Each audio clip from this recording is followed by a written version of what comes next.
रास्ता अगर कंकड़ भरा हो तो अच्छे जूते पहन के उस पर चला जा सकता है, लेकिन अगर वही कंकड़ आपके जूते के अंदर हो तो वही रास्ता आपके लिए मुश्किल हो जाता है। ऐसे ही कई बार हमारी ज़िंदगी में भी ऐसे कंकड़ होते हैं जिन्हें हमें अगर मंजिल तक अगर पहुंचना है तो उन कंकड़ को निकाल कर फेंक देना चाहिए। तो आप इग्नोर कर सकते हो, लेकिन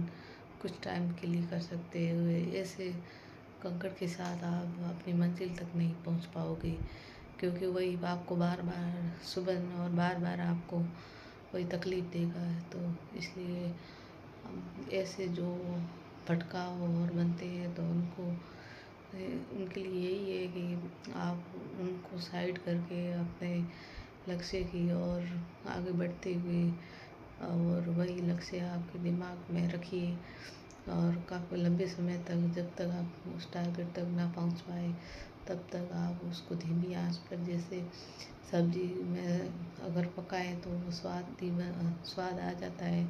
वैसे ही अगर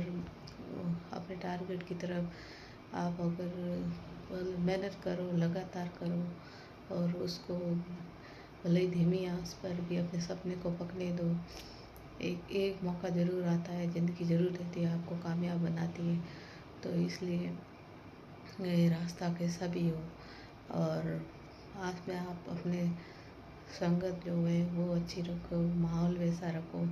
क्योंकि माहौल के अनुसार इंसान ढलता है, वैसे ही उसके लक्षण, वैसे ही उसके गुण होते हैं। तो यही है कि अपने लक्ष्य के पास पहुंचने के लिए वैसे ही ये धारणा, वैसा ही अपना माइंड और वैसा ही माहौल बनाना पड़ता है कई बार, क्योंकि आप कितने इंटेलिजेंट और कितने ही आप मतलब अच्छे हो, लेकिन जैसे माहौल में आप रहोगे, हाँ एकदम तो नहीं, लेकिन 1 साल 1.5 साल में आप खुद ही देखोगे आपके अंदर बहुत सारा चेंज आ जाएगा। आप वो मतलब नहीं रहोगे जो वो दूसरे माहौल में थे। अच्छे माहौल और बुरे माहौल का बहुत फ़र्क पड़ता है, इसलिए आप जब अपने टारगेट की तरफ बढ़ो तब वैसा ही माहौल सुनिश्चित करो कि आप उस लक्ष्य की ओर बिना किसी मानसिक या किसी भी रुकावट के आगे बढ़ सको। तो ऐसे जो हमारी परिस्थिति है, जो कंकड़ बनती है, उनको निकाल फेंकिए और अपने लक्ष्य को अपने माइंड में रखिए और धीमी आंच पे पकाते रहिए और अपने सपनों को पूरा करो।